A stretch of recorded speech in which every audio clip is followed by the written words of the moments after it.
নমস্কার বন্ধুরা। ভারত ভাগ্যশালী দেশগুলোর মধ্যে একটি, যেখানে পৃথিবীর পুরনো মানব সভ্যতার বিকাশ হয়েছিল। আর এর কারণ হলো ভারতের ভূমির ওপর ছড়িয়ে থাকা ছোট বড় নদীর জাল। গঙ্গা, যমুনা, কৃষ্ণা, কাবেরীর মতো নদী এই দেশের জন্য ভগবানের আশীর্বাদ স্বরূপ। আমাদের দেশের অধিকাংশ নদী নোংরা নালার রূপ নিয়ে নিয়েছে। নদীগুলোর এই রকম ভয়ঙ্কর রূপ কেন হলো তা জানতে হলে ভিডিওটি পুরো শেষ পর্যন্ত দেখুন, কোথাও স্কিপ করবেন না। যখন আমরা দেশের বিভিন্ন নদীগুলোকে সামনে থেকে নজরবন্দি করলাম, তখন এক ভয়ঙ্কর রূপ সামনে ভেসে আসলো। সুজলাম সুফলম বলে থাকা দেশের এই নদী নোংরা আবর্জনার ঘর তৈরি হয়েছে।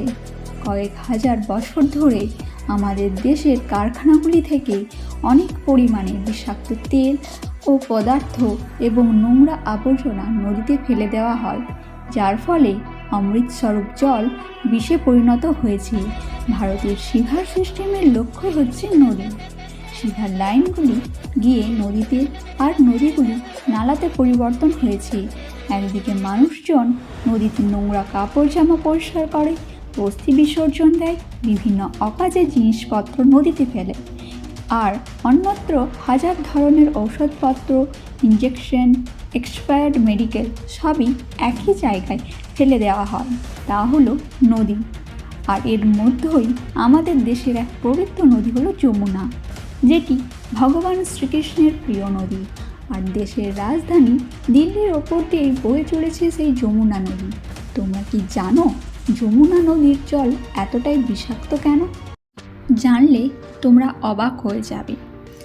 এই জলে কোনো মানুষ স্নান করে এবং এই জল পান করে থাকে, তাহলে সে অসুস্থ হয়ে পড়বে। 1400 কিলোমিটারের যমুনা, তার মধ্যে 600 কিলোমিটার সরকারিভাবে ডিক্লেয়ার করেছে যে this stretch is polluted to extent, যেটা পানিপথ থেকে ইটাওয়া পর্যন্ত, যার মধ্যে দিল্লি, আগ্রা, মথুরা পড়ছে। সমস্ত যমুনার জল, যেটা আমাদের ভগবান শ্রীকৃষ্ণের সাথে জুড়ে আছে। বৃন্দাবনে যখন আমরা এত শ্রদ্ধার সাথে পৌঁছাই এবং যে যমুনার জলকে আমরা প্রণাম ও তর্পণ করি, তা আর অন্য কিছু নয়, তা হলো দিল্লির আবর্জনা ও মলমূত্র। এতে যমুনার একটুও জল বেঁচে নেই, সমস্তটাই দিল্লির নোংরা আবর্জনা। এই জল কোনো পশু পক্ষী থেকে শুরু করে প্রাণীকুলের জন্য ব্যবহারযোগ্য নয়। এর একটা প্যারামিটার আছে, 1 নম্বর, যেটাকে ডিজলভড অক্সিজেন বলা হয়। অর্থাৎ ডিজলভড অক্সিজেন যত বেশি হবে নদীর জলে, তত বেশি নদীর জল জীবন পাবে, তাতে জলজ প্রাণীরা বেঁচে থাকতে পারবে।